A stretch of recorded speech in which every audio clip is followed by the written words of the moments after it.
So all of these questions have come from Facebook, Twitter, and Google+. The first one is from Paul Bartlett on Facebook, and he said, "Are you sick to death of people prejudging your film before it's even released?" No. No? I actually am not. I mean, there is prejudgment of things before they happen, not only with film. I mean, I'm prejudging the World Cup right now. I think it's going to be a crazy thing in Brazil, but it's prejudgment. Who knows?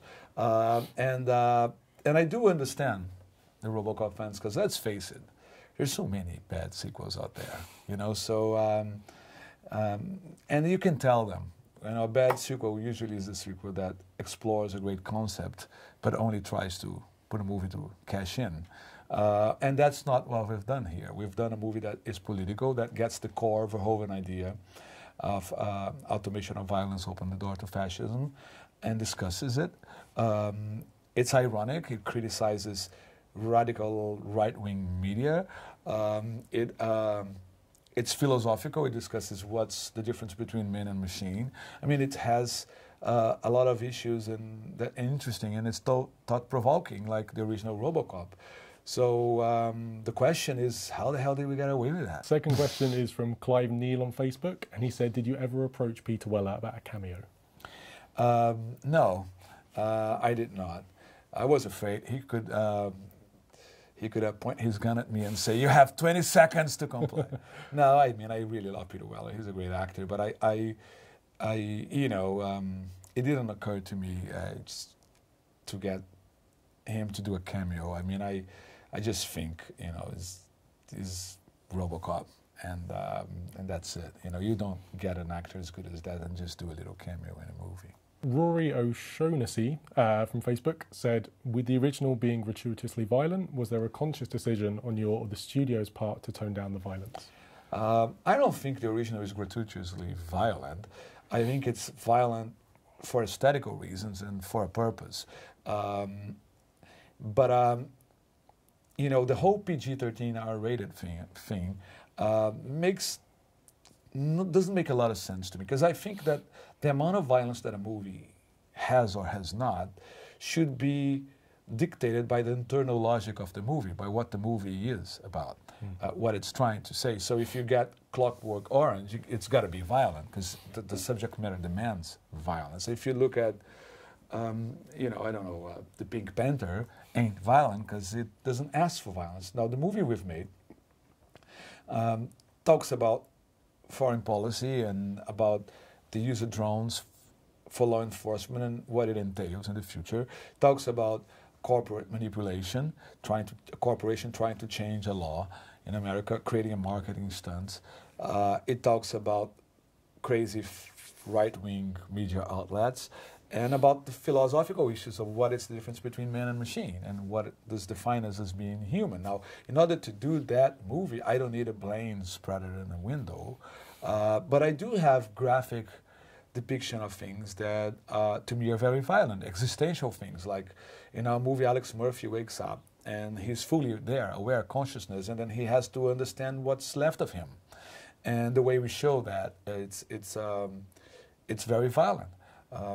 Then the other thing is, I don't really think that the concept of violence is well defined by those rating agencies. You know what I mean? Like the most violent movie I've done in my life, it's called Garapa. It's a small documentary I shot about hunger. And it's amazingly violent. It doesn't have a bullet in it. So, you know, I wonder what's the definition of violence we're working with here. Danny Walsh from Facebook said, "How much pressure is there to sate rabid fanboys with nods to the original?" None. None. I mean, listen, sometimes people ask me, are you worried about the fans of the original movie? And I am one of them, by the way, so I would put me in a weird position that I would be worried about myself. But you know, on one hand, I understand the position because there's many bad remakes. But on the other hand, I have to do my own thing, and I can't start second-guessing myself and thinking, what are the fans are going to like? And furthermore, there's no such thing as the fans. Each fan has its own thing and its own ideas and thinks in his own way.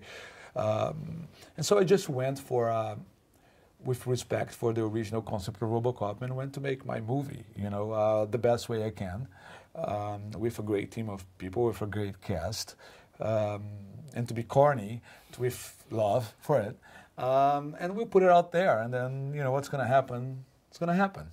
Duncan Edward from Facebook said, do you, like he does, genuinely believe that we will see real-life RoboCops on our street in about 4 years' time? 4 years? No, I think it's going to take a little longer than that to have, not RoboCops, robots, like real, total, full robots. Inbreeding, like interfaces between organical systems and artificial systems, even chips implanted in brains, this is going to be happening too. And this is a good thing, actually, because there are medical applications for that that can be good. I mean, there's a lot of people who go to war and lose limbs, and they go into a dilemma similar to our character. I mean, what am I? How do I adapt to what I've become? How do I relate to my family, and so on? It's a serious issue, and I think science can help with that, and will help with that. So we'll see that first, I hope. But I think in the real world, we instead of seeing cops, we're going to see first military use of drones. We are already seeing drones being used by the military. We'll see autonomous drones flying themselves soon, and making the decision on the spot whether to shoot someone or not. We'll see robots replacing soldiers, and this is going to be a huge issue. I think the countries will have to create legislation to decide whether they're going to allow that or not. In our movie, the United States uses robots and allow robots to kill people in occupations of other countries, but they don't allow robots to kill Americans at home. I have the hunch that that's what's going to happen. I don't know, North Korea will probably use robots at home. And each country will take a position, Brazil, England, and so on.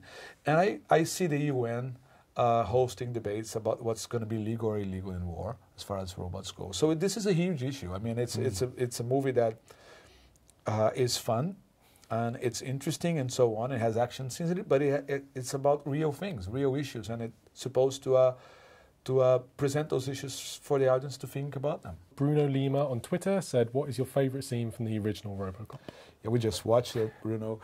My favorite scene is when the ED-209 is presented to us for the first time, and it goes out of control in a demonstration, and it shoots the lawyer down to pieces. And final question is from Scotty D on Google+. He said, why does RoboCop have the hand? Right. In our movie, it's illegal for machines to operate in America for law enforcement, to kill people. So Omnicorp, OCP, who wants to sell those machines at home, has to change that law. They have to put pressure, public pressure on Senate to change that law. And in order to do that, they create a marketing stunt. They sidestep the law by putting a man inside the machine and by saying that this man is making the decisions, hence it's not a machine, it's a man. In the hopes that this is going to be so effective that it will turn the tide in favor of robots in the streets in America. And in order to sell this guy as a man, they keep his right hand so he can do what men do, like shake hands, you know what I mean? And so that's the idea. Yeah, I don't know if everybody will get it, but that's what it is.